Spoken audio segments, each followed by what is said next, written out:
Noticentro 1, CMI. Buenas noches, bienvenidos a las noticias. Los siguientes son los 3 hechos más importantes de hoy en Colombia. El presidente Gustavo Petro dijo que el Estado no está en capacidad de implementar el acuerdo de paz con las FARC. Según el mandatario, esto se debe a la incapacidad para repartir la tierra, construir un régimen sobre la verdad y transformar los territorios. El jefe de Estado anunció que presentará en marzo una reforma a la justicia cuyo eje central será la verdad y que no tendrá carga punitiva. El texto de esa reforma será hecho por una comisión de expertos juristas que será conformada por el Ministerio de Justicia. Vamos a hablar más de esta noticia en nuestra emisión nacional a las 9 de la noche. Insatisfecha se declaró hoy la Comisión Segunda del Senado con las explicaciones que dio el canciller Álvaro Leiva sobre una millonaria licitación para la elaboración de pasaportes. En el debate, que se tornó acalorado, senadores de todos los partidos, incluidos del Pacto Histórico, le exigieron respeto al canciller por sus afirmaciones en el sentido de que desconocían el tema y no habían leído. Ampliación de esta noticia en nuestra emisión nacional a las 9 de la noche. Avanza la reforma a la educación. Hoy fue aprobado en primer debate el proyecto de ley estatutaria que reglamenta la educación como un derecho fundamental en todos sus niveles. La reforma fue apoyada incluso por algunos integrantes de la oposición. La discusión del proyecto continuará en plenaria de la Cámara de Representantes el año entrante. Hablaremos más de esta noticia en nuestra emisión nacional a las 9 de la noche. Las siguientes son las noticias más importantes del mundo hoy. La Cámara de Representantes aprueba iniciar una investigación para juicio político contra el presidente Joe Biden por posible corrupción. La Reserva Federal de Estados Unidos mantiene inamovibles las tasas de interés, pero abre la puerta a recortes para el año entrante. Argentina registra una inflación récord superior al 160% al inicio del gobierno Milei. Soldados israelíes murieron en una emboscada de Hamás en Gaza. La ONU lanza nueva alerta por la proliferación de enfermedades en la Franja de Gaza. Corte Suprema de Estados Unidos acepta debatir el derecho al uso de la pastilla abortiva en el país. Histórico acuerdo en la COP28 sobre los combustibles fósiles y las energías alternativas. El Papa Francisco advierte sobre los riesgos de la inteligencia artificial y revela en qué lugar quiere ser sepultado cuando muera. Tesla retira 2 millones de carros del mercado por posibles fallas en la opción de piloto automático. La Cámara de Representantes de Estados Unidos, de mayoría republicana, aprobó esta noche el inicio de una investigación formal para hacerle un juicio político al presidente Joe Biden por presunta corrupción relacionada con los negocios de su familia en el exterior, especialmente de su hijo Hunter. El mandatario de los Estados Unidos, Joe Biden, será investigado por presunta corrupción que data de 2020, proveniente de una denuncia sobre un intercambio de dinero por decisiones políticas efectuado cuando fue vicepresidente. Además, su familia también fue acusada de participar en prácticas comerciales turbias, según un senador de la Cámara de Representantes del país norteamericano, la cual hoy votó a favor de iniciar investigación contra el mandatario. La votación de 221 votos a favor y 202 en contra se produjo en línea con el partido. Además, su hijo Hunter Biden había sido convocado este miércoles para declarar a puerta cerrada al respecto, pero incumplió su citación alegando que quiere que su testimonio sea público y a su vez solicitó no investigar a su padre. La votación da un paso formal para que los republicanos hagan llegar a Biden a los tribunales. Este procedimiento es una piedra en el zapato para la Casa Blanca, antes de las elecciones presidenciales de noviembre de 2024, en las que Joe Biden busca ser reelegido. En la Reserva Federal estadounidense anunció que mantiene las tasas de interés y abrió la puerta para un posible recorte en el 2024. Good afternoon.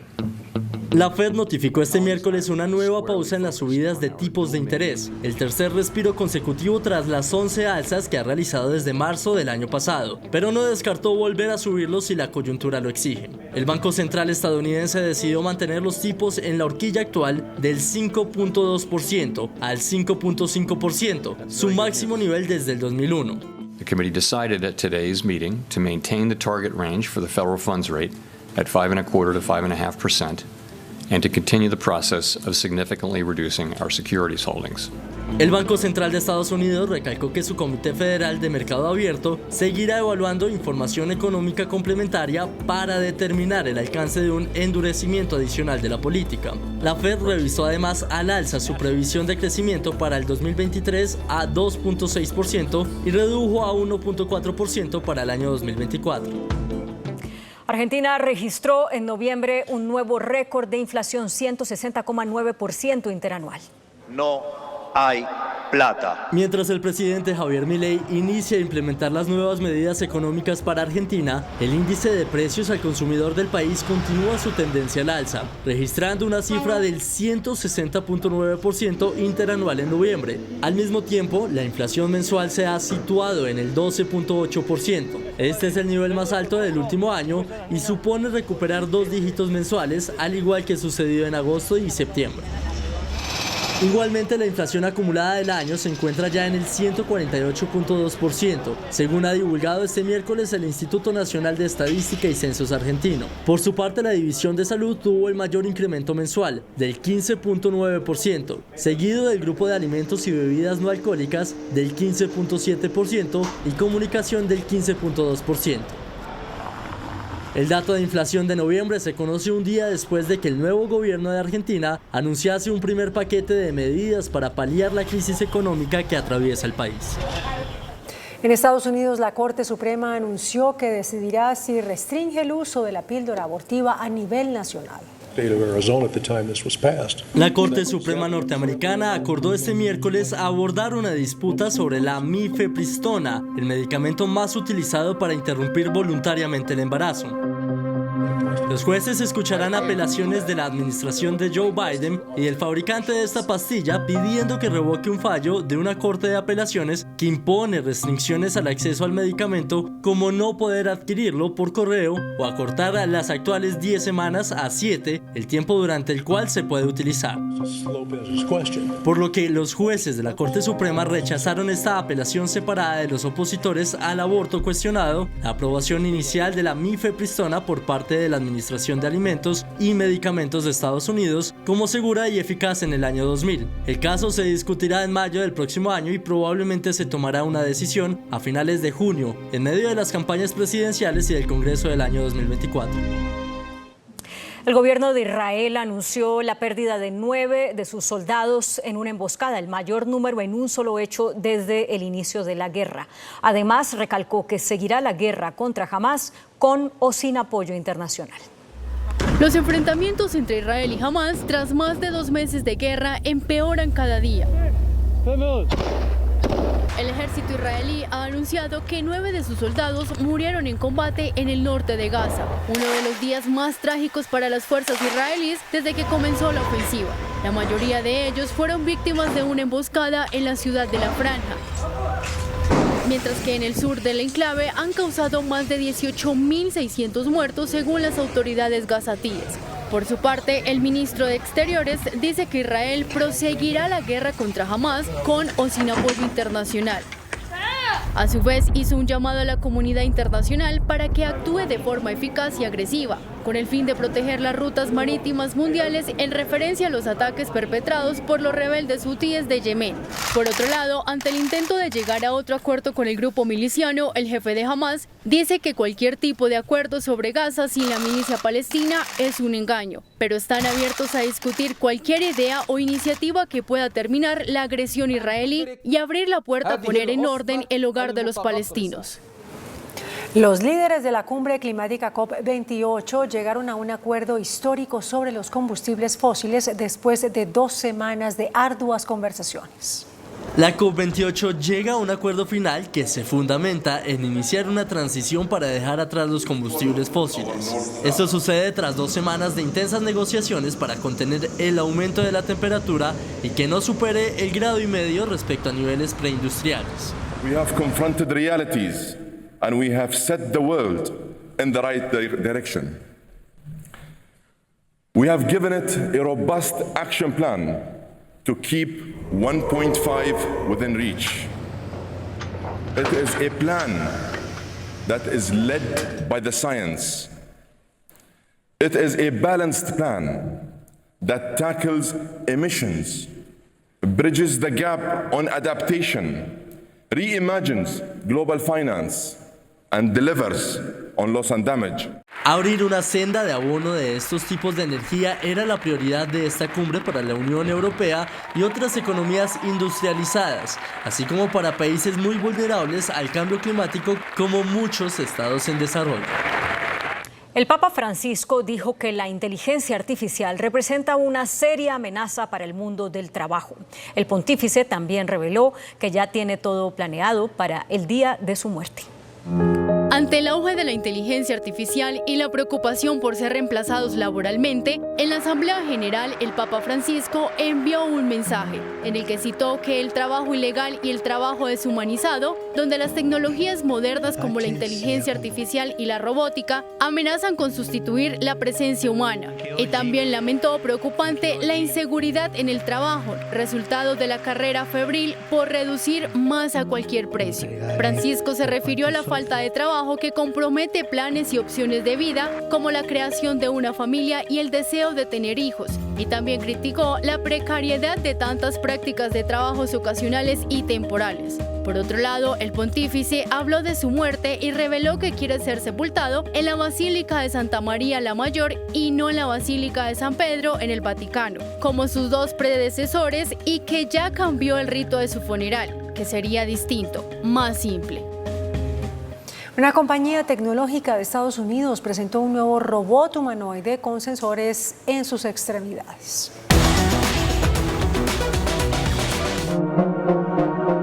Se trata del Optimus Gen 2, el segundo robot humanoide de la compañía norteamericana Tesla. Este está diseñado con capacidades mejoradas en cuanto a su desplazamiento, particularmente en su cuello y manos, así como sensores de fuerza y articulares, incorporados en los dedos que le permiten manipular objetos delicados ejerciendo diversos niveles de presión y conseguir movimientos más suaves y naturales. La compañía remarca que ha perfeccionado el equilibrio y control corporal del autómata, facilitando así que pueda transportar cargas más pesadas y conservar su estabilidad al transitar por superficies irregulares. Hasta el momento, Tesla no ha proporcionado información adicional sobre cuándo estará disponible el robot. Sin embargo, se estima que se empiece a comercializar a inicios del año 2025. Hola, ¿qué tal? Muy buenas noches, bienvenidos y bienvenidas a Entrevistas Canal 1. La mesa de diálogos de paz entre el gobierno nacional y el denominado Estado Mayor Central de las FARC-EP ha producido la primera buena noticia. Este grupo guerrillero, al mando de Iván Mordisco, se compromete a ponerle fin al secuestro extorsivo. Esta noche, en este espacio donde regularmente está Pregunta de Yamit, nos acompaña Camilo González Pozo. Él es el jefe de la delegación del Gobierno Nacional en estas conversaciones, en estos diálogos con el Estado Mayor Central de las FARC. Doctor Camilo, buenas noches, bienvenido. Y bueno, la primera pregunta, ¿cómo se logró este compromiso por parte de las disidencias de que renunciaran al secuestro extorsivo en medio de este debate que se está dando sobre el tema del secuestro? En una coyuntura muy especial, porque el país está pendiente de que se resuelva este asunto, no solamente por las conversaciones con el Estado Mayor Central, sino en general por ser una práctica muy dolorosa, y ya venía madurándose, ¿no? El anuncio. Afortunadamente se dio, fue un anuncio por una decisión unilateral, por eso lo que dice el comunicado es que registramos, no es un pacto. Se toma nota de una decisión que ellos han tomado de abandonar esta práctica, lo que le da un nuevo nivel a la mesa de conversaciones. Sí, ¿qué llevaría al Estado Mayor Central a hacer este anuncio así sin ninguna contraprestación? Tenemos el caso del ELN, pues que está diciendo que renuncia al secuestro siempre y cuando haya una financiación al grupo guerrillero. No, creo que pues ahí hay muchas consideraciones que se podrían hacer, ¿no? Pero por supuesto que esto le da mucho más valor y pues alguna confianza a la gente respecto a este proceso. Estábamos en una parálisis de la mesa de conversaciones y yo creo que pues ellos ya han dicho que incluso es un asunto de sus estatutos. Eso le da una seriedad más grande, un alcance, porque no se trata de un compromiso coyuntural. Ellos han tomado esta decisión y la decisión no está condicionada. No dice mientras dure el cese al fuego, no están diciendo que es solamente por un momento, sino que lo están anunciando como una decisión de su organización. Yo creo que con esto gana el país, ganan ellos, ganan los familiares, ganan las víctimas y ganan el proceso. Es decir, se acaban los secuestros definitivamente por parte del Estado Mayor Central. Se acaban, esa es la noticia. La noticia no es que por un cese al fuego, la noticia es una decisión de fondo. Y me parece que para tomarla ellos deben haberlo reflexionado, hicieron consultas durante el propio ciclo, mientras estamos en la mesa, ellos están consultando los términos de cómo sería el pronunciamiento y yo creo que hay que valorarlo en ese sentido. De que no es a cambio de, no es que nos den una financiación, no hay un tipo de transacción de ese tipo, sino es una decisión política y yo creo que de altísima conveniencia para el país. Bueno, doctor Camilo, ¿cuántos secuestrados en este momento tendrían en su poder los integrantes del Estado Mayor Central? Y al anunciar que no va a haber más secuestros, ¿significa eso la pronta liberación de los que están en este momento en poder de este grupo guerrillero? No se tiene una cifra, ¿no? Y por supuesto que hay que establecerlo. Tenemos en la delegación del gobierno informaciones, unas suministradas por la Defensoría del Pueblo, una lista muy amplia. De 98, ¿no? Sí, 91 presuntos secuestros de grupos armados ilegales, especialmente del ELN o atribuidos al Estado Mayor Central de la FAREP. Pero no hay una certeza sobre esto. Una noticia desde las autoridades policiales que están haciendo un seguimiento con notas criminales, con investigación a 12 casos, ¿no? Con nombre propio, qué frente lo tiene, qué denuncia han hecho los familiares, algo supremamente serio. Y por supuesto que eso será entregado al propio mecanismo de verificación, pero lo que significa la información es que cualquier circunstancia que se presente, cualquier evento de alguno de sus unidades o frentes, pues tiene implicaciones de libertad inmediata. Eso yo creo que es lo importante también. Sí, justamente eso le iba a preguntar, doctor.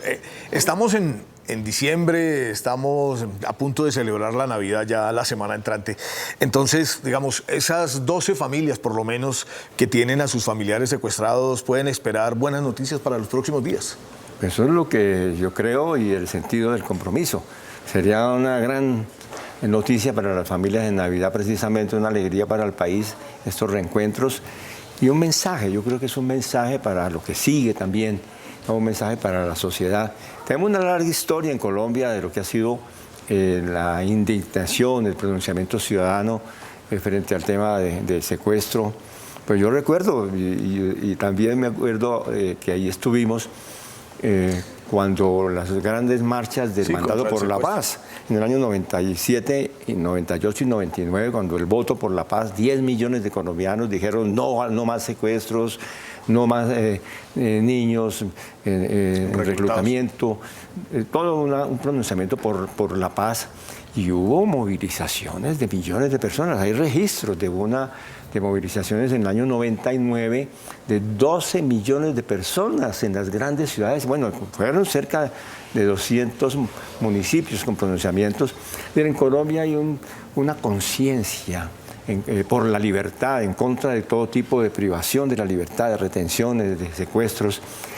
Y eso incluso pesó muchísimo, yo creo, en la presión contra las FARC en su momento. Sí, incluso Marulanda en una de sus entrevistas o en una de sus memorias dice que uno de los principales errores fue justamente el secuestro, ¿no? Claro, porque yo creo que del balance que se puede hacer histórico, antes del acuerdo del Colón del año 2016, que pesó en debilitar la presencia política y la capacidad de proyección de las FAREP, hay que tener en cuenta que el secuestro esa práctica fue demoledora para esa misma organización en su proyección. Yo creo que esas experiencias históricas están pesando en la balanza hoy día, en estas mesas de conversación. Hay un mensaje y toda una conciencia ciudadana, democrática, que tiene una intolerancia total frente a estas prácticas en contra de la libertad y que significan tortura, dolor para las familias. Es algo realmente execrable. Sí, de pronto también es como marcar una diferencia en el proceso con el ELN, viendo la posición que tiene el ELN y pues esas situaciones o esas declaraciones, mejor que ha dado Antonio García, frente a que ellos no hacen secuestros sino retenciones.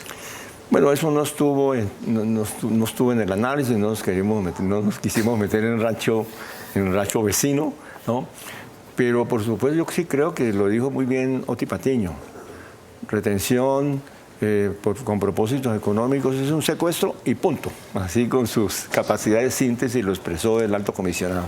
Bueno, usted dice, doctor Camilo, que será el mecanismo de monitoreo y verificación el que va a dar finalmente el informe de cuántos secuestrados hay en este momento en poder del Estado Mayor Central de las FARC.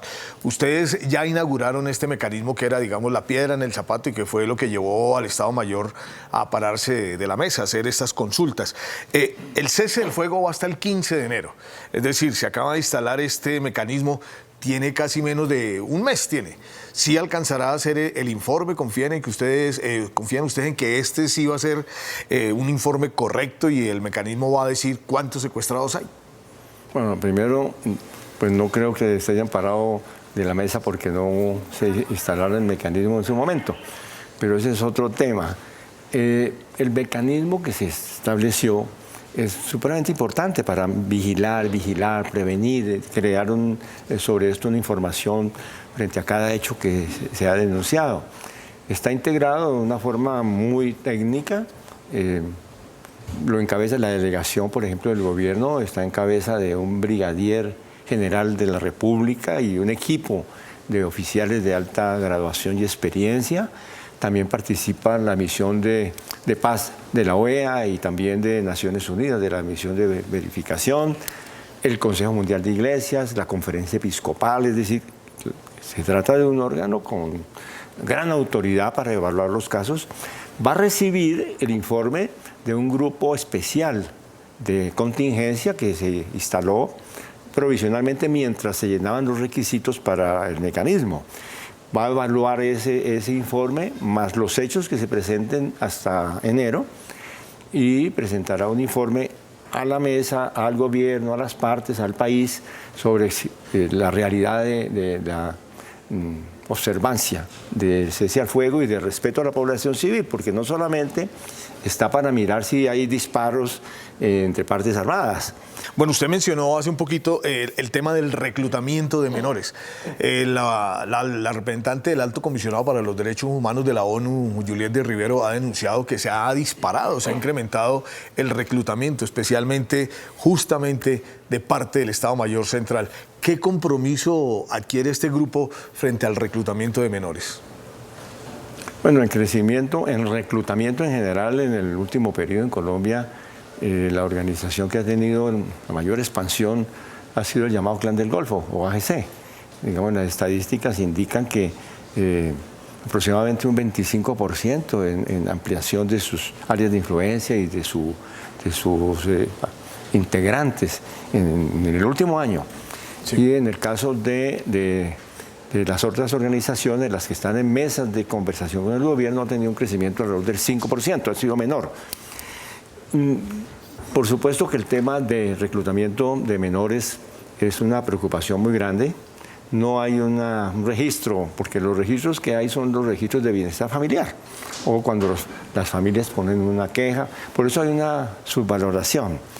Pero es una preocupación, es algo que está en los compromisos. En el acuerdo dice respetar los derechos de los niños, niñas, adolescentes y no reclutamiento de inconformidad con el derecho internacional humanitario. Sí, pero entonces ahí viene la discusión que siempre ha dado la guerrilla, que para ellos un niño va hasta los 15 años. Incluso siempre las antiguas FARC decían que casi que tenían vía libre para poder reclutar niños entre los 15 y los 18 años. Aquí se va a lograr un compromiso para que se respete a los menores de 18 años. Incluso creo que en algunas entrevistas con usted y con otros voceros siempre se dice que uno de los primeros puntos que debe estar en esa mesa de negociación debe ser el fin del reclutamiento de menores. Sí, sobre eso se ha trabajado, se tendrá que trabajar. Pues nosotros tenemos un criterio que es el criterio que indica la Constitución, la ley, jurisprudencia internacional, y que llama a proscribir, a prohibir todo reclutamiento de menores de 18 años. Incluso hay una ley que surgió del mandato ciudadano por la paz, precisamente. Aquí en Colombia se estableció ni reclutamiento, ni servicio militar, ninguna vinculación para menores de 18 años. Existe una convención internacional que es una convención de los derechos del niño en conflictos armados que también elevó la edad de 15 años a 18. Allí hay polémicas sobre qué pasa con esa franja entre 15 y 18, pero la postura que pues, ha defendido el gobierno, que se ha defendido desde el Movimiento por la Paz en Colombia, que fue parte de toda esa movilización, indica que debe reclamarse la desvinculación de todo menor de 18 años y debe promoverse que no se haga ninguna vinculación ni se acepte, ni siquiera voluntariamente, la llegada de menores de 18 años. Bueno, él es Camilo González Pozo, el jefe de la Delegación de Paz del Gobierno Nacional, en la mesa con el Estado Mayor Central. Regresamos a Entrevistas Canal 1. Hoy nos acompaña el jefe de la Delegación de Paz del Gobierno Nacional con el Estado Mayor Central de las FARC-EP. Y al decir esto, ¿existen las FARC o no existen las FARC? Los que hoy integran el Partido Comunes dicen que las FARC ya se acabaron. El expresidente Santos dice que llamar a las disidencias de Iván Mordisco Estado Mayor Central es un error histórico. El propio presidente Gustavo Petro dice que negociar con las disidencias de Mordisco fue prematuro. Bueno, la verdad es que se utiliza el nombre de Estado Mayor Central FARC-EP. Yo diría que es un nombre provisional con el que nadie está de acuerdo, porque el gobierno ha dicho el autodenominado Estado Mayor Central de FARC-EP, y ellos dicen nosotros no nos autodenominamos así, se reclaman ser simplemente FARC, ¿no? El Consejo de Seguridad de las Naciones Unidas dice Estado EMC, Estado Mayor EMC, ni siquiera arriesga un nombre, eso es muy indicativo. Y ellos reclaman que se les identifique como continuadores de toda esa historia. La postura de muchos sectores como comunes y del gobierno y la postura de nuestra delegación es que el gobierno y el Estado colombiano firmaron un acuerdo con las FARC-EP en el Colón y por lo tanto las FARC dejaron de existir. Ahora hay un fenómeno distinto y es que es un reagrupamiento que se dio a partir de fracciones que quedaron por fuera del acuerdo o de algunos que se recompusieron y volvieron a agruparse. Este es un fenómeno nuevo que tiene historia, que tiene raíces, pero que hay que interpretarlo de manera adecuada. Pero yo creo que no es secundario el tema de la denominación. Hay continuidades con algunas de esas historias, pero también hay discontinuidades. Pero se puede cambiar el nombre. No, eso sí es un asunto difícil. Ahí incluso está en la agenda hablar algún día de ese tema. Y bueno, el expresidente Santos habla de que no se debe utilizar el apellido FARC. También está el nombre de la segunda marquetaria, se llama FARC-EP Segunda Marquetaria. Estos son Estado Mayor Central FARC. Es decir, son denominaciones, pero que indican la complejidad. Es decir, efectivamente, hay reductos, hay supervivencias de fenómenos en nuestro país, pero hay una historia. Y hay que estar en conformidad con el fenómeno histórico y jurídico, y qué significa que las FARC negociaron y que este es un fenómeno nuevo con algunas raíces históricas. Bueno, justamente, doctor, ¿qué se va a negociar con esta amalgama de diversos sectores? Como usted mismo lo estaba diciendo, son unos disidentes, los del Frente Primero de Iván Mordisco, que no firmaron el acuerdo de paz. Llegaron otros que habían firmado el acuerdo de paz y no estuvieron de acuerdo, creyeron que hubo una perfidia, como dice la segunda Marquetalia. Muchos y la mayoría son nuevos. Y otros que son, en su gran mayoría, reclutados. ¿Hacia dónde va esta negociación? ¿Qué se va a negociar teniendo en cuenta que ya hay un acuerdo de paz con las FARC? O sea, ¿qué se les va a dar de diferente a estos integrantes del Estado Mayor Central para convencerlos de desmovilizarse y, por supuesto, entregar las armas o dejar las armas? Bueno, el objetivo de toda conversación de paz, de solución política, es buscar un acuerdo. Y la agenda se construye en la mesa y en eso estamos. Hay una definición inicial de algunos puntos sobre los cuales se van a trabajar. Por lo pronto tenemos acuerdos de aplicación inmediata, que quiere decir que lo que se acuerda se ejecuta. Y por otro lado, lo diferenciamos de aquellos acuerdos más estructurales que requieren trámites legislativos, por ejemplo, y que no pueden ser inmediatos. En lo inmediato, la aplicación de las normas de respeto a la población civil es una cosa fundamental. No basta con el enunciado, hay que entrar en los acuerdos especiales de ejecución y en eso estamos. Las transformaciones territoriales frente a economías ilícitas, no solamente en el MICAI y la COCA. Sí, ya vamos a hablar de eso, pero entonces aquí hay una cosa, digamos. Ustedes anuncian que van a hacer unas visitas humanitarias a varios departamentos, Arauca, el Cauca. ¿Qué se puede esperar de estas visitas? O sea, ¿qué se va a lograr en esos territorios? Sobre todo, por ejemplo, en el Cauca, donde la violencia está supremamente disparada. Mire que la formulación es muy precisa porque dice conversaciones de seguridad humana.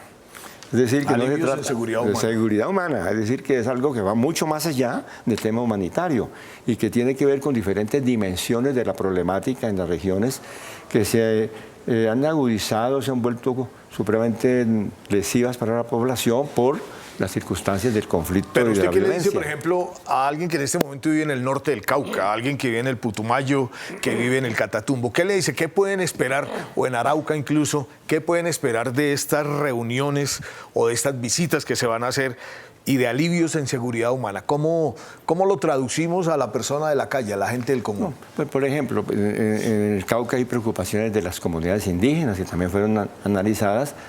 Y una conversación allá necesariamente va a tener en cuenta los reclamos de las autoridades indígenas de respeto a sus territorios, a sus tradiciones, a su propia gobernanza, el no vincular a la juventud de los resguardos, de los cabildos, el crear condiciones para que se facilite la transformación de economías ilegales, el tema de la marihuana, por ejemplo, la expansión de los cultivos de coca y la utilización de territorios para reproducir prácticas violentas.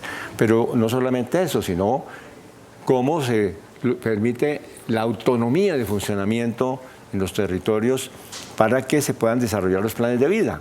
Eso, para poner solamente el ejemplo que fue analizado en la mesa, que figura en el acuerdo, en la declaración conjunta, pero lo mismo en otras regiones. En cada región hay particularidades y las comunidades tienen que ser escuchadas para buscar que la institucionalidad entre con soluciones. La paz no es simplemente ni el humanitario ni el silencio de fusiles, son medidas que garanticen bienestar para la gente.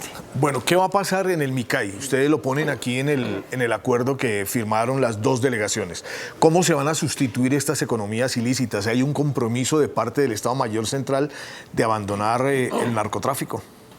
Ya hay un documento suscrito que se llama Lineamientos Especiales para la Transformación de Economías Ilícitas en el caso del MICAI.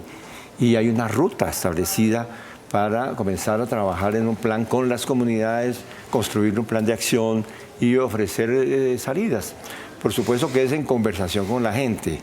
No es la guerra como alternativa, sino por el contrario la construcción de alternativas con las propias comunidades, con los propios cultivadores, ¿no? Y en el MICAI pues es muy apropiado porque ese es un reto grandísimo, pero tiene que ser en una concertación con las comunidades.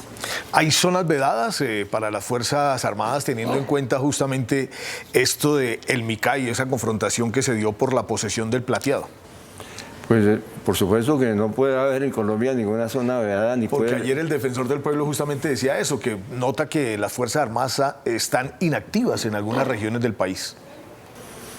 Pues la verdad, bueno, habría que preguntarle al defensor qué mapa tiene, ¿no? Pero en el mandato presidencial es la de presencia y actividad y movilización de la fuerza pública a todo el territorio nacional, allí donde se desarrolle alguna actividad ilegal y sobre todo de economías ilegales, de narcotráfico, de minería ilegal, pues es una obligación de la institucionalidad y de las Fuerzas Armadas actuar. Lo que pasa es que hay comprensión de los problemas. La minería ilegal, la pequeña minería o la minería criminal no se va a solucionar simplemente porque se diga vamos a actuar militarmente. Eso no puede requiere todo una planeación con la gente endógena. Si no, ni en la minería del oro, ni en la deforestación, ni en el tema de las economías de la coca o de la marihuana, para hablar solamente de esos casos, va a funcionar una estrategia que diga militarmente se va a dar respuestas. Tiene que ser una integral y compleja acción del Estado. ¿Usted qué le puede decir a los contradictores del tema de la paz total, que consideran que hasta ahora ha sido un fracaso, que ha sido muy ambiciosa? Con este anuncio, con este relanzamiento de los diálogos con el Estado Mayor Central, ¿qué puede responder frente a los que critican esa política de la paz total? Pues, lo primero es que todo proceso de conversaciones para buscar la paz tiene dificultades y es muy útil que la gente critique. Eso es además conveniente. Pero yo creo que el balance que podemos hacer a la fecha, y lo ha hecho la Jurisdicción Especial para la Paz, evaluó lo que ha pasado desde el inicio de este gobierno y este año con las experiencias de conversación. ¿Cuál es el balance? El balance es que ha disminuido el daño a la población, han disminuido los hechos fatales, han disminuido las agresiones y violaciones a las normas humanitarias. Se tiene preocupación con el tema del secuestro, desplazamiento y minas antipersona. Pero en todos los otros indicadores está demostrado que dialogar en medio de acuerdos de cese al fuego es un alivio, da ventajas, genera mejor ambiente, da posibilidades de participación. Es decir, que ¿cuál es la otra alternativa? ¿La guerra? Entonces, acabar con las conversaciones y que entonces aquí vía libre para todo tipo de comportamientos armados, creo que no. Restricciones en la acción armada es algo que ayuda a la sociedad y a la paz. ¿Y en ese sentido se va a ampliar entonces el cese al fuego que vence el 15 de enero? Bueno, todavía nos falta un mes que hay que evaluar y para eso está el mecanismo, para que presente un informe. No, falta la tercera parte del periodo de prueba que estableció el acuerdo de Tibú y entraremos en esa evaluación. La apuesta que le estamos haciendo es que se construyan los elementos suficientes que le den sustentación a una prórroga. En eso estamos. Es la convicción de las partes, el sentido de la reanudación de la mesa en este último ciclo. Y yo soy optimista. Digamos, es un optimismo moderado en medio de grandes dificultades. No hemos pasado todavía la prueba, pero espero que en enero tengamos mejores noticias. Bueno, doctor Camilo, entonces estamos pendientes de sus noticias para el 15 de enero. Bueno, como noticias de Año Nuevo, ¿no? Bueno, muchísimas gracias, doctor Camilo. Es Camilo González Pozo, el jefe de la Delegación de Paz del Gobierno Nacional en la mesa de diálogos con el Estado Mayor Central. A ustedes muchísimas gracias por estar aquí en Entrevistas Canal 1. Los invitamos a continuar con Noticentro 1 CMI. Buenas noches. Noticentro 1 CMI. Presidente Petro dice que el acuerdo de paz con las FARC no se cumplirá. Disidencias se liberarán. 12 secuestrados, se revela jefe negociador del gobierno. Primer encuentro de Vera Grave con delegación del ELN en México. Expresidente Gaviria cuestiona política exterior del presidente Petro y advierte sobre graves consecuencias. Presidente Petro acusa a algunos políticos de ayudar a sostener rentabilidad del narcotráfico. Congreso exige respeto. Alianza público-privada para ayudar a 70 comunidades en La Guajira. Tenso debate al canciller por licitación de pasaportes. Respuesta del funcionario no dejó satisfecho al Congreso. Aprobada en primer debate reforma a la educación. Ministra de Ambiente destaca histórico acuerdo para reducir uso de combustibles fósiles en Cumbre Mundial del Clima. Day Vázquez será testigo de la fiscalía contra su exesposo Nicolás Petro. Redada en 18 cárceles del país. Estados Unidos respalda proyecto de reforma laboral que arrancó trámite en el Congreso. Buenas noches. Nuestros secretos de hoy. 1. Carta de reclamo de más de 60 dirigentes políticos del pacto histórico al presidente Gustavo Petro. 2. Nuevos nombres se suman al sonajero del gabinete del alcalde electo de Bogotá, Carlos Fernando Galán. 3. Los detalles ocultos de la negociación del reajuste del salario mínimo para 2024. Tengo ñapa. Una larga interinidad que se prolonga y se prolonga y se prolonga. 1, 2, 3 y mi ñapa al cierre. Y en deportes, todo sobre la gran final del segundo semestre entre Medellín y Junior. Con Claudia Palacios y Margarita Ortega. Iniciamos nuestra segunda hora de noticias. El acuerdo de paz con las FARC no se cumplirá. Así lo reconoció el presidente Gustavo Petro al advertir que no se podrá implementar dicho tratado por la incapacidad para la redistribución de la tierra, transformar los territorios y construir un sistema de verdad. De la existencia. El presidente Gustavo Petro lanzó una dura advertencia sobre el acuerdo de paz con las FARC. No se va a implementar el acuerdo de paz con las FARC. Realmente se va a incumplir ese tratado, porque es un tratado, más que un acuerdo, porque no somos capaces de construir un régimen de verdad. Según el mandatario, la redistribución de la tierra, los problemas en los territorios y la falta de verdad tienen en jaque el acuerdo. En los tres tenemos problemas de implementación. Tierra, por razones históricas, los tenedores de la tierra no la sueltan. Los tenedores de la tierra tienen poder político. De otro lado, el jefe de Estado anunció una reforma a la justicia, cuyo eje central será la verdad. La reforma no debe ser punitivista, es decir, si dejamos de concebir la justicia como una venganza y más bien la articulamos alrededor de una justicia para la verdad y la restauración de la víctima, creo que nos iría mejor. La reforma judicial anunciada por el presidente llegaría en marzo al Congreso. Su texto se construirá en una comisión de expertos juristas que será integrada por el Ministerio de Justicia. El jefe de la Delegación de Paz del Gobierno, con el llamado Estado Mayor Central de Iván Mordisco, Camilo González, anunció hoy que además de poner fin al secuestro, este grupo armado se comprometió a liberar a todos los secuestrados que en este momento tienen en su poder. El anuncio del fin del secuestro extorsivo por parte del grupo de Iván Mordisco es absoluto e inmediato. Sí, es una renuncia, es un registro de un abandono definitivo. No han puesto ninguna condición, es una decisión, por eso yo digo que es una decisión estatutaria, que yo creo que para el país indica una posibilidad de disminución notable de hechos violentos. También traerá la liberación de los secuestrados. Esto tiene implicaciones inmediatas y por lo tanto aquellas personas que estén o están en poder del Estado Mayor Central de la FARC pues deberán ser liberadas en los próximos días o de todas maneras como noticia de Navidad y Año Nuevo. Será el mecanismo de monitoreo y verificación el que establezca el número de secuestrados en poder del Estado Mayor Central. También hay buenas noticias para la región amazónica. Bueno, en la Amazonía hay una urgencia muy grande frente a la población, pero también estrategias de no deforestación. Allá tiene presencia el Estado Mayor Central y se busca analizar la situación para que los compromisos ambientales de Colombia no se vean entorpecidos por las situaciones de conflicto. El mecanismo de verificación presentará el informe final para determinar si se prorroga el cese del fuego pactado entre las partes y que vence el 15 de enero.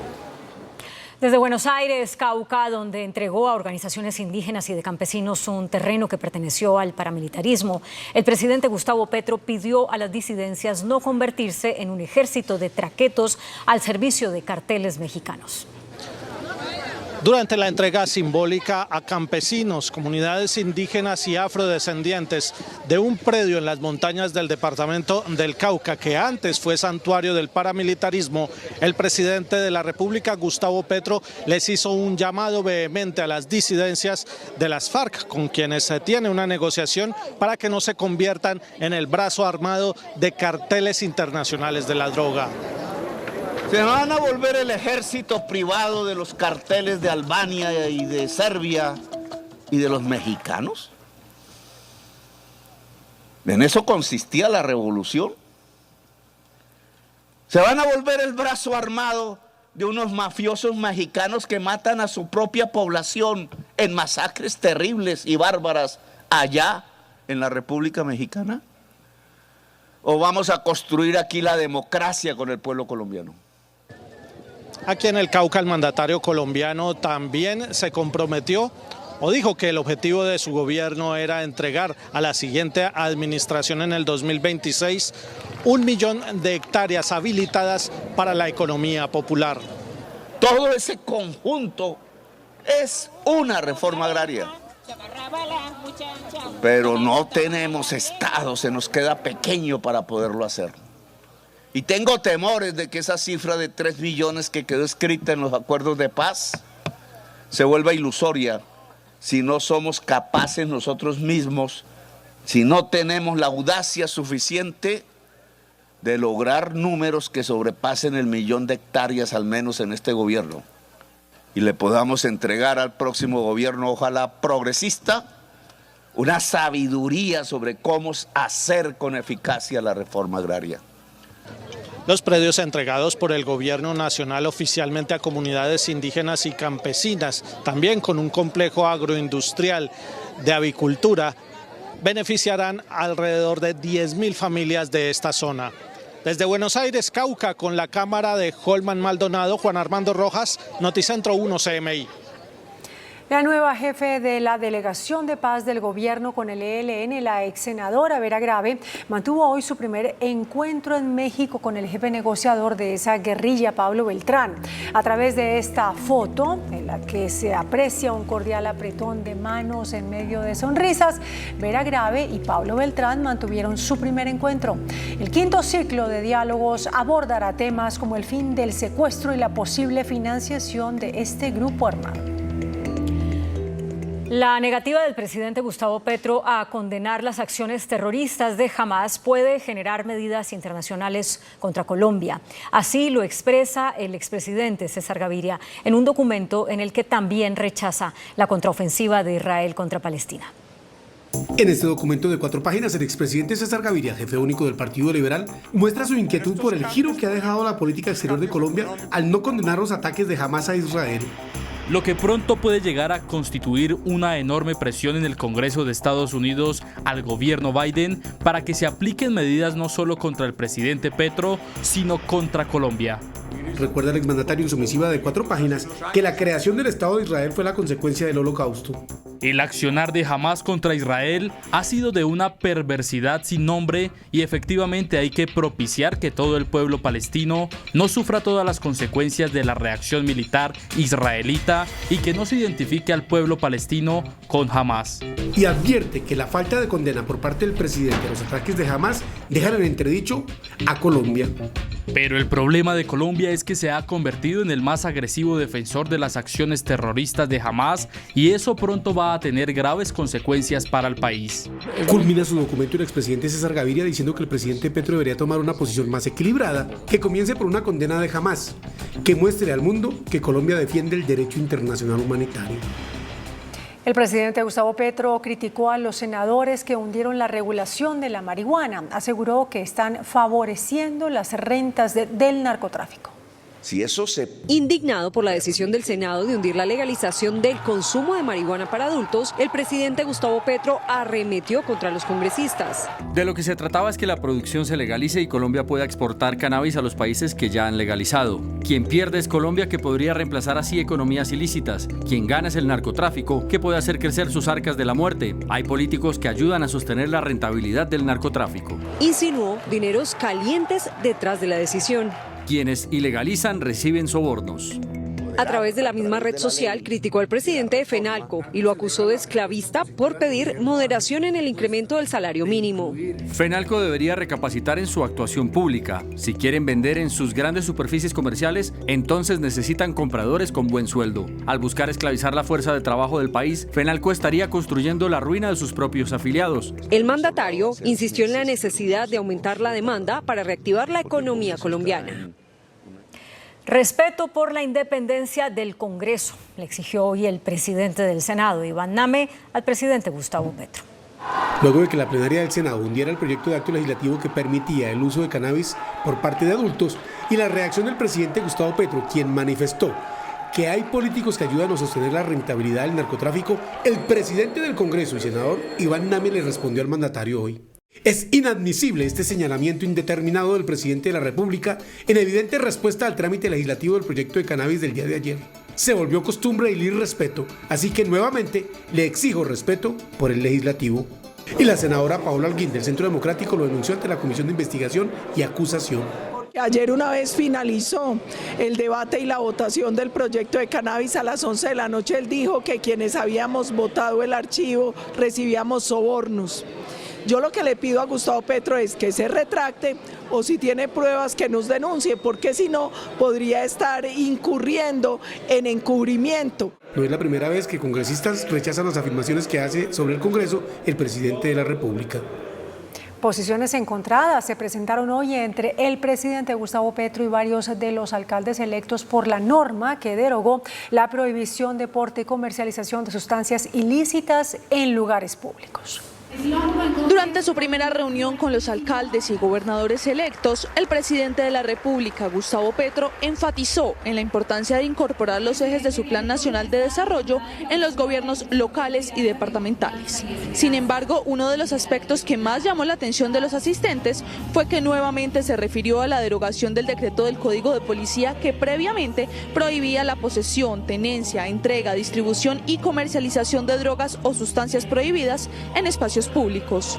Cuando lo único que quitamos fue el raqueteo, que es lo que ocasionó una guerra invisible en los barrios populares con la policía, que terminó en los CAIs quemados, en los jóvenes muertos a tiros y en el estallido social de hace unos años. Las declaraciones del mandatario generaron opiniones divididas entre los alcaldes y gobernadores que se dieron cita en el Centro de Eventos Valle del Pacífico durante la tarde de hoy. Mire, el presidente sigue insistiendo en que ni la prensa ni los que no estamos de acuerdo con su decreto es que supuestamente no lo leímos. No, pues claro que lo leímos.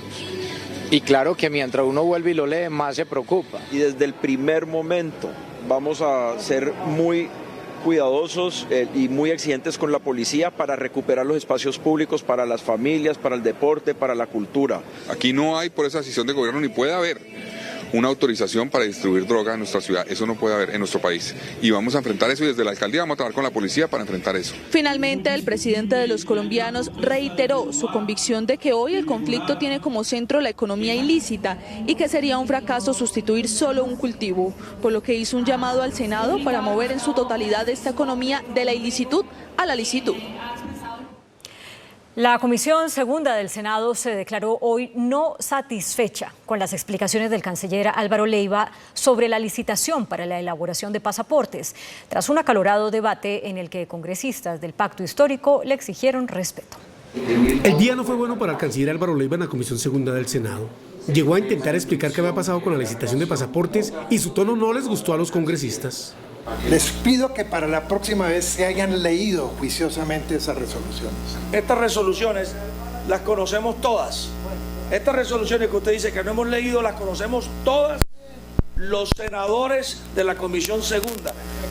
Todas son públicas. Pero, a ver, entonces, permítame, después me hacen las observaciones. Entonces, yo le agradezco que digamos las cosas como son, porque usted no puede venir a echarnos agua sucia a nosotros. Pero yo también exijo respeto. Cuando usted me está acusando que yo no estoy informada, yo he hecho un ejercicio, un esfuerzo por tener información. Si usted no nos entrega otra información, es un problema de la Cancillería. Aquí está. Ustedes no vinieron como Cancillería a hacernos un debate de control político al Senado. Estamos, al contrario, haciendo un debate de control político a la Cancillería. Permítame recomendarle un libro que me ha servido mucho. Se llama Cómo ganar amigos, de Dale Carnegie. Es buenísimo. Que lamento mucho que un ministro del cambio, del gobierno del cambio, haya empezado esta reunión tan mal, con arrogancia, con soberbia. Ya en el debate de fondo, el canciller cuestionó a la exdirectora de la Oficina de Defensa Jurídica del Estado, Marta Lucía Zamora, a quien el presidente Petro le pidió la renuncia. ¿No será que la doctora Zamora quiere convertir su salida en un episodio de maltrato, cuando en realidad lo que hay es un trabajo deficiente de su parte e incluso comportamientos contractuales dudosos? La doctora Zamora, 4. Existen comportamientos documentados sospechosos de la doctora Zamora en por lo menos 2 contratos de la Agencia de Defensa Jurídica del Estado. El canciller será citado a un nuevo debate de control político en la Comisión Segunda, que se declaró insatisfecha con sus declaraciones. La reforma a la educación pasó su primer debate en la Comisión Primera de la Cámara de Representantes. Incluso con el aval de varios integrantes de la oposición, fue aprobado en primer debate el proyecto de reforma a la educación. Uno de los balances más importantes que tenemos es que todos los artículos que garantizan derechos fundamentales fueron aprobados por todos los partidos, lo que es un mensaje de construcción de consensos. De 40 artículos, solo uno fue eliminado. Un artículo no fue aprobado y es el de las facultades extraordinarias, que establecía que se autorizaba al señor presidente de la República en los próximos 6 meses, una vez fuera aprobada la ley, a consultar y a buscar las fuentes de financiamiento para garantizar que este proyecto sea una realidad. ¿Cuáles son las implicaciones de esto? Y que cuando pasemos a la plenaria debemos garantizar que hay un debate mucho más detallado del financiamiento. Y es que este proyecto necesita garantizar todas las fuentes posibles para materializar estos derechos en el menor tiempo posible. El otro año se adelantará el segundo debate de este proyecto en plenaria de Cámara de Representantes. La ministra de Ambiente, Susana Muhammad, explicó cómo se aplicará en Colombia la reducción del uso de combustibles fósiles, según lo acordado en la Cumbre Mundial del Clima. Que se han tomado decisiones sin precedentes en los 30 años de la COP. Tras un histórico acuerdo en la COP28 entre países para reducir el uso de combustibles fósiles, la ministra de Ambiente, Susana Muhammad, explicó cómo se realizará la transición en Colombia. Se toman decisiones como la necesidad de quitar los subsidios a los combustibles fósiles que sean ineficientes, que sobre todo no afecten a las personas más vulnerables. También triplicar la energía renovable, duplicar la eficiencia energética y avanzar en el desarrollo de tecnologías que permitan la descarbonización. La alta funcionaria también habló de una transición económica. De nuestra dependencia de los ingresos fiscales y los ingresos por exportaciones, el peso de las exportaciones del petróleo y carbón. Agregó que hay grandes vacíos aún en la conferencia internacional en cuanto a decisiones y mecanismos para frenar el cambio climático. El Gobierno Nacional y el Grupo Aval anunciaron una millonaria inversión para llevar agua y energía a más de 3.000 indígenas guayú. La ranchería Caicaxí en Manaure será una de las 74 comunidades que se beneficiarán con Misión La Guajira, una estrategia que se convierte en el primer fruto del acuerdo entre el presidente Gustavo Petro y los empresarios más importantes del país. Este no es ni una visita más, ni un discurso más, sino es realmente traer las soluciones reales que tanto han esperado durante mucho tiempo. Más o menos 3.500 familias con soluciones de energía, con soluciones de agua potable, con soluciones de proyectos productivos y de animales. Esta comunidad, integrada por más de 100 indígenas, es reflejo de las necesidades del departamento. No tiene energía y la poca agua que extraen con este molino es salada. Nosotros no contamos con agua potable, sino con agua salada. Aquí los niños le están presentando mucha diarrea, me imagino que es por el agua. No está potabilizada, ni purificada, ni condicionada para los niños. Esta es la escuelita de la comunidad Caicaxí, tiene apenas 20 pupitres para más de 80 niños, por lo que algunos tienen que salir y recibir clases debajo de los árboles a pleno rayo del sol.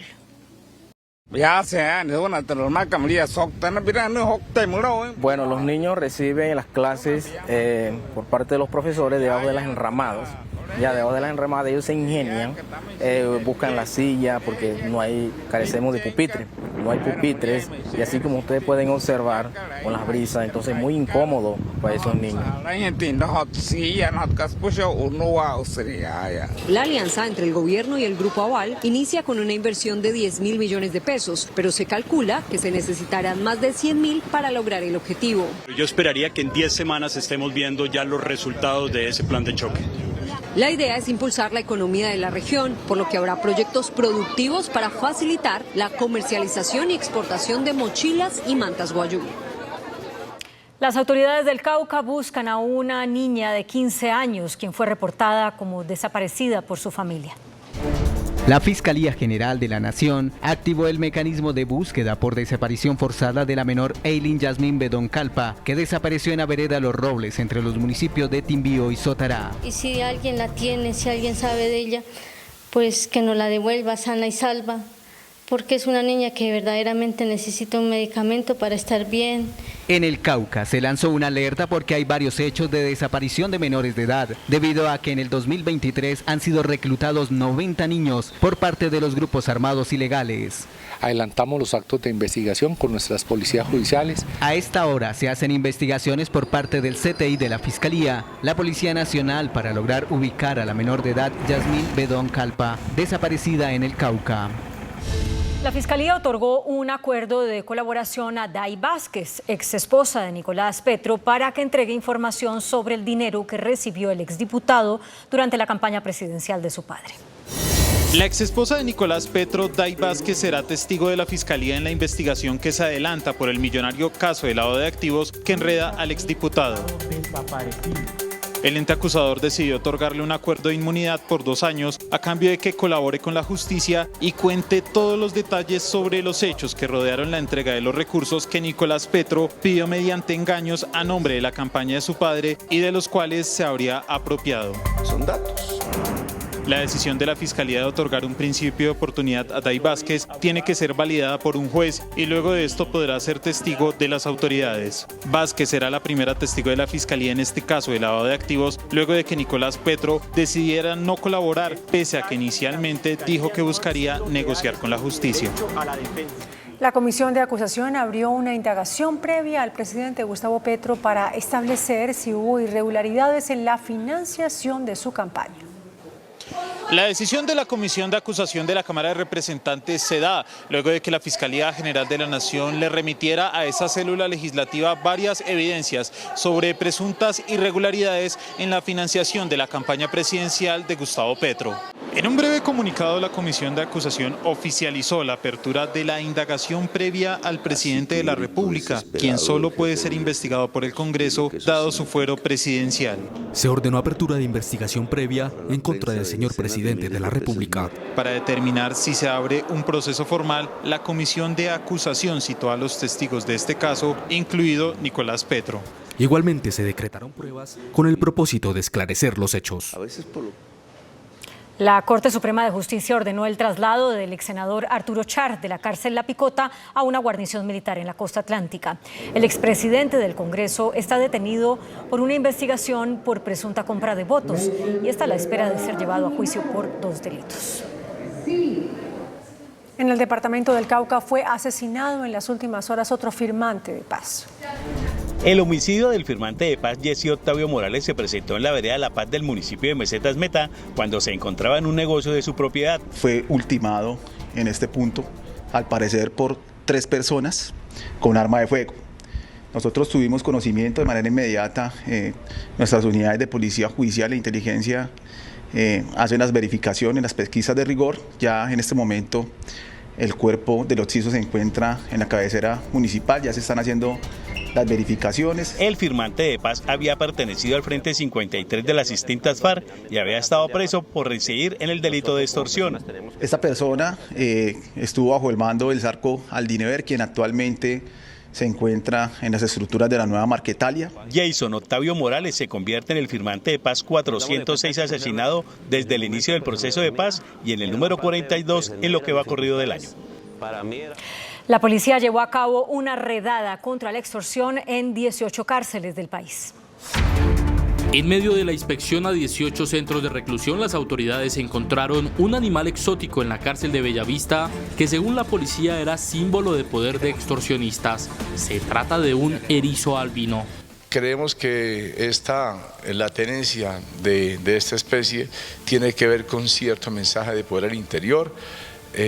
Nos llevamos también una sorpresa cuando los investigadores encuentran a alias Mono en la cárcel modelo de Barranquilla, que estaba extorsionando en ese preciso instante cuando llega la policía y el INPEC a una persona en Barranquilla. 2.000 policías participaron de esta mega operación. La incautación de 577 celulares, 709 SIM card, 458 armas cortopunzantes. Al margen de esta operación fueron capturadas 30 personas de la estructura criminal Los Satanás. Más de 13 homicidios, entre ellos algunos de los desmembrados, 3 casos de ellos, afectando especialmente estas localidades donde ellos ya tenían cierto control territorial, como Kennedy. Los operativos fueron desarrollados en 17 municipios del país. El ministro de Salud respondió a los cuestionamientos sobre la veracidad de sus títulos académicos. Con diplomas en mano, el ministro de Salud, Guillermo Alfonso Jaramillo, aclaró que sí realizó estudios internacionales en medicina y cirugía torácica. Yo entiendo perfectamente lo que está detrás de todo esto. Es tratar de denigrar de las personas, porque estamos tratando de cambiar y transformar. Pero aquí están pescando, tratando de pescar en río revuelto, no van a conseguir nada. Toda mi vida ha sido transparente. No van a derrotarme por ese lado. Perdieron el tiempo. Aseguró que 2 de sus estudios realizados en Suecia están convalidados por el ICFES. No, desafortunadamente. La alcaldesa de Bogotá, Claudia López, festejó la condena a 40 años interpuesta al patrullero responsable de la muerte de Javier Ordóñez. Además, lanzó críticas al expresidente Duque. Después de conocerse la decisión de un juez de Bogotá de condenar al patrullero Harvey Rodríguez a 40 años de prisión por la muerte de Javier Ordóñez, la alcaldesa aprovechó para criticar el actuar de la policía en ese entonces. Usaron de manera ilegal y violatoria sus armas de dotación, sus armas de fuego, y terminaron produciendo una tragedia, la masacre de 13 jóvenes esa noche fatídica del 9 de septiembre. También criticó el actuar del expresidente Iván Duque. El gobierno nacional, el presidente Duque, el Ministerio de Defensa dejaron sola a Bogotá, dejaron sola a las familias, apoyaron ciegamente a la policía, a sabiendas de que había pruebas evidentes de que habían violado los derechos humanos e incluso asesinado jóvenes. Por otra parte, reaccionó a la denuncia realizada por el concejal Diego Cancino de presunta corrupción en contrataciones del distrito. La mezquindad y la calumnia sigue siendo parte. Yo quiero dejar claro que no ha habido actos de corrupción en la Alcaldía Mayor de Bogotá, ninguno. El concejal aseguró que las mismas personas involucradas en el carrusel de la contratación de Samuel Moreno estarían contratando con esta alcaldía. El ministro de Defensa, Iván Velázquez, junto con el director de la Policía General, William Salamanca, inauguraron la nueva clínica de la policía en la localidad de Bosa, en Bogotá. 104.000 usuarios de 8 localidades del sur de Bogotá se verán beneficiados con la entrada en funcionamiento de la nueva clínica de la Policía Nacional, sede sur. Una clínica en la que, sin tener yo ningún conocimiento sobre esto, pero veo que están cubiertos todos los detalles, todas las necesidades, con una posibilidad real, amplia, de atención a policías activos y sus familias, y policías también de la reserva, toda la familia policial. Brindarán consulta externa con 50 consultorios para suplir necesidades de medicina y odontología general. Además, habrá especialidades clínicas y quirúrgicas. Que se ofrece a partir del día lunes permitirá entonces que los usuarios tengan consultorios médicos de alto desarrollo tecnológico.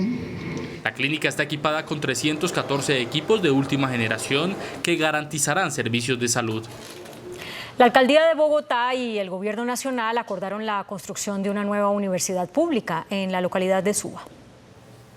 La alcaldesa anunció que se firmó el convenio de financiamiento entre el distrito y el gobierno para el multicampus universitario de Suba. El distrito entrega el suelo que es público, es de Renovo, y el Ministerio de Educación se compromete a hacer los estudios, diseños y construcción de la Universidad Pública de Suba. Este proyecto se realizará en los predios que antiguamente se habían pensado para la ALO Norte y que actualmente se encuentran baldíos. La ALO tendrá otro trazado, así lo determinó el POT, no entrará a la suba urbana, no dañará los humedales, estará en la mayoría del tramo por fuera de Bogotá, porque por dentro de Bogotá ya hay millones de habitantes que necesitan equipamiento. La construcción de esta universidad será el primer paso para la ciudadela educativa y del cuidado que se busca realizar en los predios que ya tiene adquiridos el distrito y que se iban a utilizar para la construcción de la ALO Norte.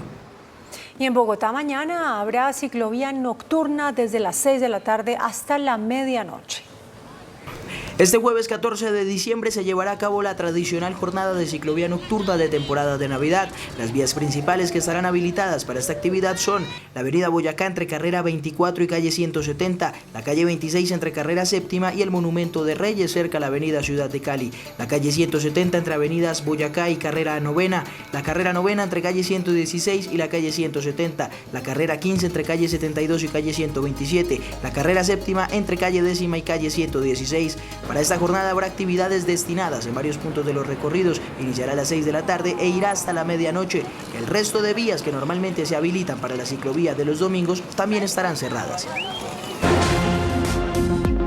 Servicio Noticentro 1 CMI. ¿Cómo realizar un reclamo en caso de que se le niegue el servicio en salud?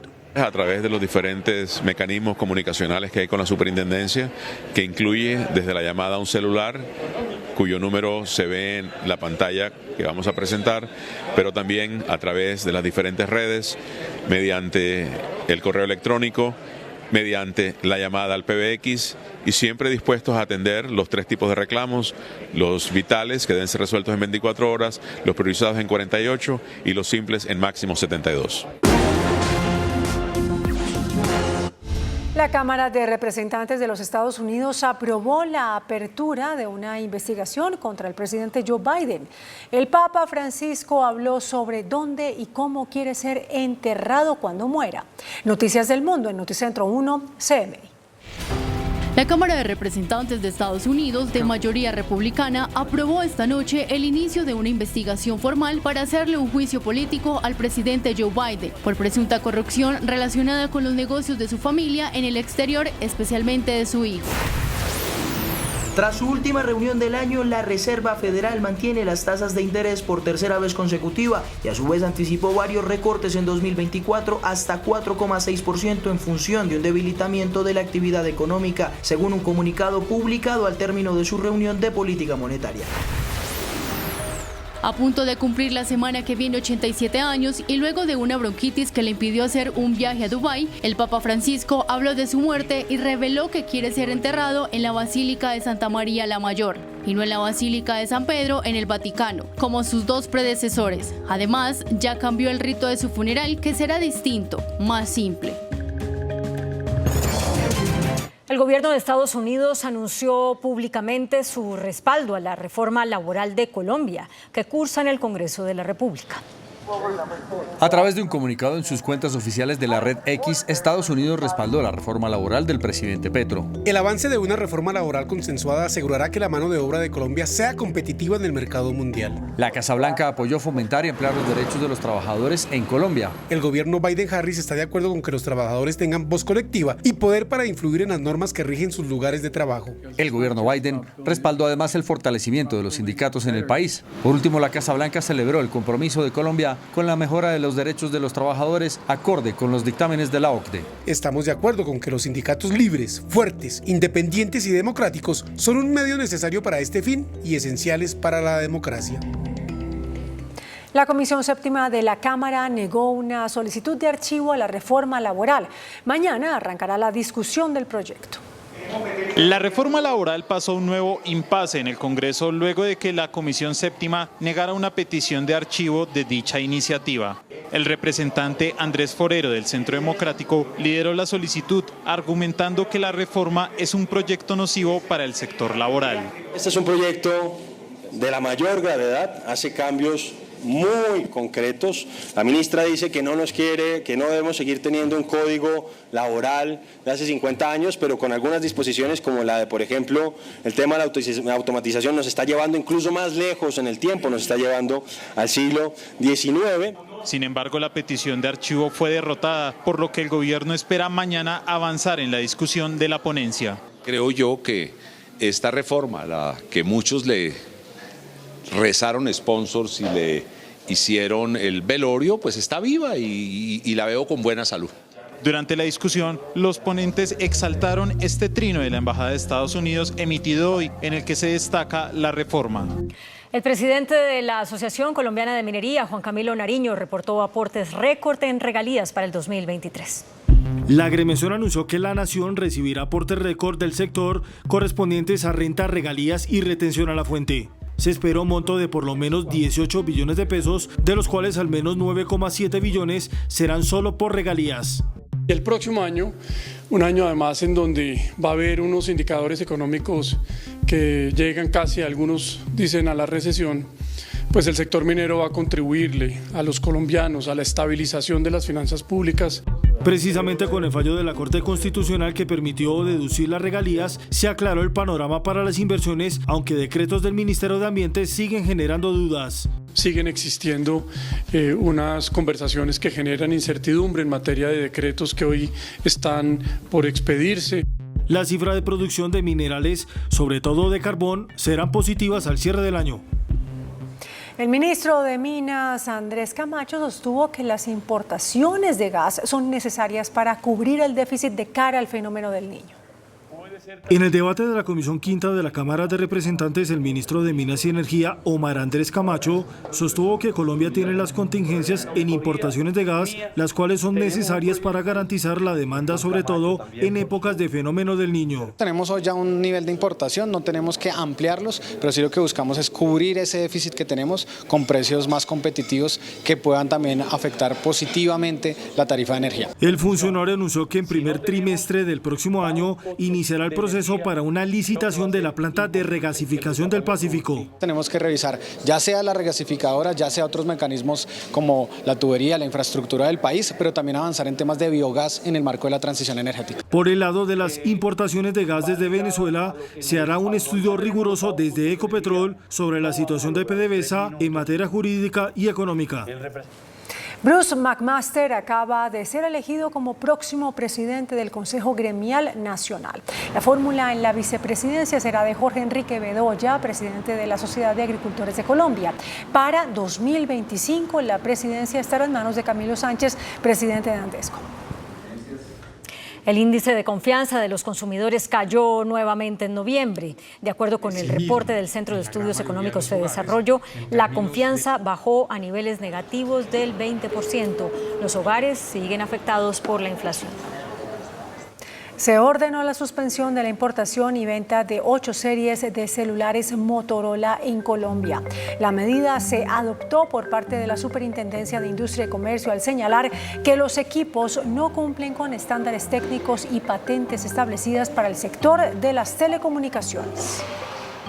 El índice de capitalización de la bolsa, que mide el comportamiento de las 25 principales acciones, cerró al alza. El índice selectivo MSCI Colcap de la Bolsa de Valores de Colombia subió 1,44% a 1.165 puntos. La acción de Concreto fue la que más subió, con una valorización de 9,05% a 241 pesos. La acción del Grupo de Energía de Bogotá fue la que más bajó, con una pérdida de 1,41% a 1.750 pesos. La acción más negociada de la jornada fue la preferencial Bancolombia, al movilizar más de 14.000 millones de pesos, con una variación estable a 28.200 pesos.